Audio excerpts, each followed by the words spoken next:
All right, so an interesting thing happened to me a couple of days ago. I was out here where I usually panhandle by the beach, and this guy comes off the beach, walking by, and he looks at me. Oh, yeah. I says, "Hey, sorry, man, I don't got nothing." I said, "All right, then have a good day, bro." I said, and he says, "Yeah, you too. Have a good day." And he goes, I said, "You have a cigarette?" Cause it looked like he would be smoking a cigarette.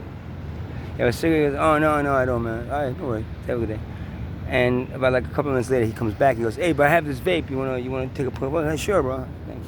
Took a couple of the vape, and he starts talking. And he goes, "Hey, you want a beer? I got a cold beer." So I said, "No, I don't drink alcohol. That's fine."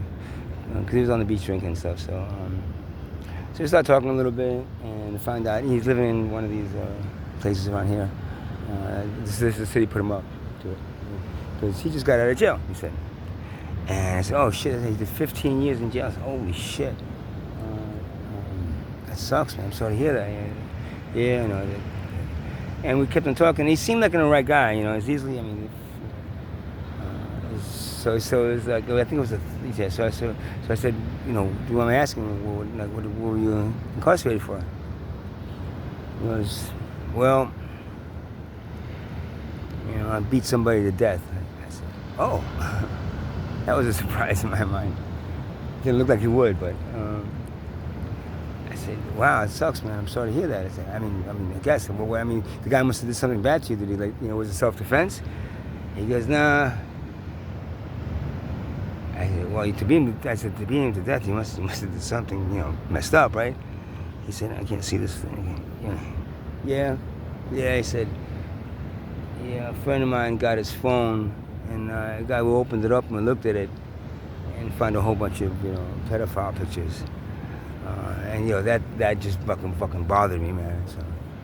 So I went over and I started beating on him and stuff, and then I ended up killing him. Oh man, wow. I could see the anger that comes up, getting some of these phones, see a bunch of little kids being raped. That really sucks. Now I'm not sure if those pictures were pictures of him doing it, the guy who had the phone. I didn't really get into it either. He didn't really feel like he didn't seem like he wanted to talk about it very much. But in the back of my mind, I'm saying, what's worse? Raping little children, or manslaughter? Killing somebody. By level of it's basically pretty equal. So yeah. So kept on talking with the guys. Of course, I was like, he was drinking. So I'm assuming when he did beat the guy to death, he was probably drunk. He was probably drinking because alcohol does that. Brings out the anger in people. So yeah, that was interesting. It happened here, locally in Asbury Park. So he actually asked him, so I gave you 15 years. He actually had a 30-year stint, and they let him after 15 years. So,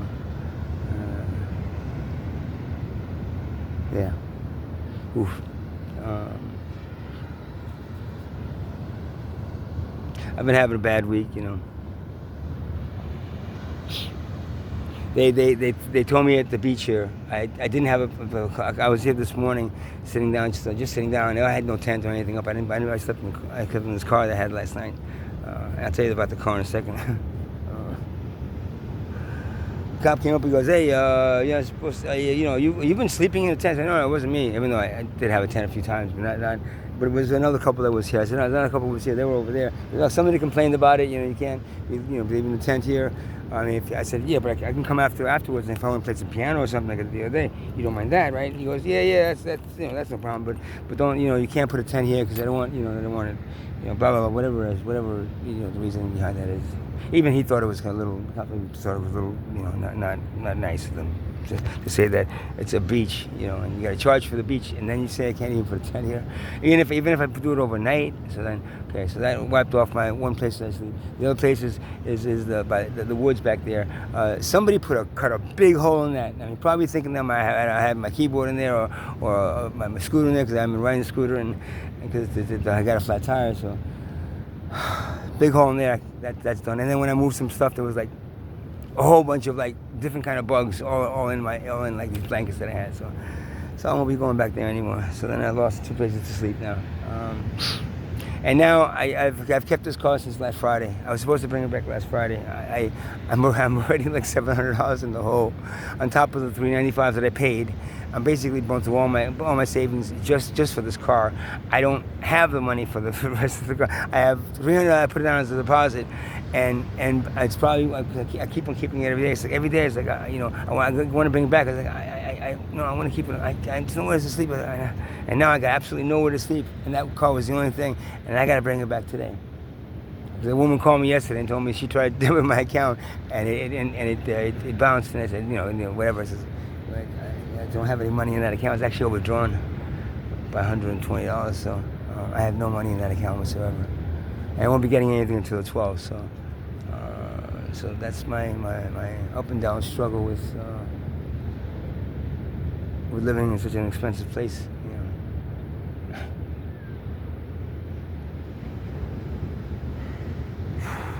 So, yeah. I guess if I can sleep standing up, it wouldn't be a problem. But that's the law that they passed. The Supreme Court passed a law about 16, 17 months ago, stating that if they catch you, anybody sleeping, in other words, homelessness is illegal. If they catch you sleeping anywhere in a public or private area, the jurisdiction could basically hold you accountable and arrest you, which they have done already to me a few times. So maybe if I stand up straight and I sleep standing up like this, would that be okay? It's a sad fucking world, man. It's a sad fucking world. So,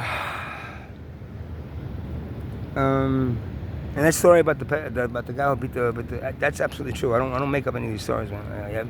As they happen, I record them on video just because it's like, no, it's not a movie. It's reality, man. It's reality.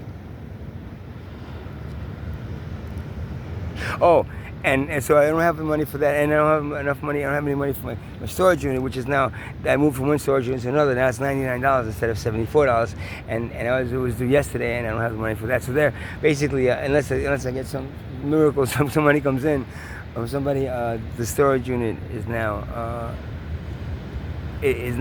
closed to me. So now I got a keyboard and some stuff, in a car that I have to get back today.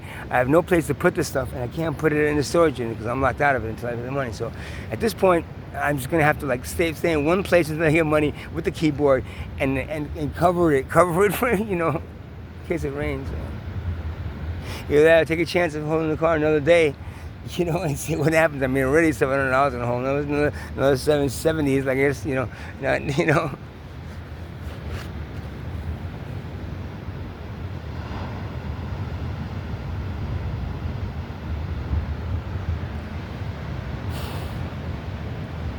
Yeah, it's a wonderful life, isn't it? Yeah, it's a wonderful life. Wonderful life. All right, you guys have a good day. I'm gonna all right, guys. It's nice though. The sun is out here. It's still the sun. So even when the sun comes out, it's always in the cage. It's still in the cage.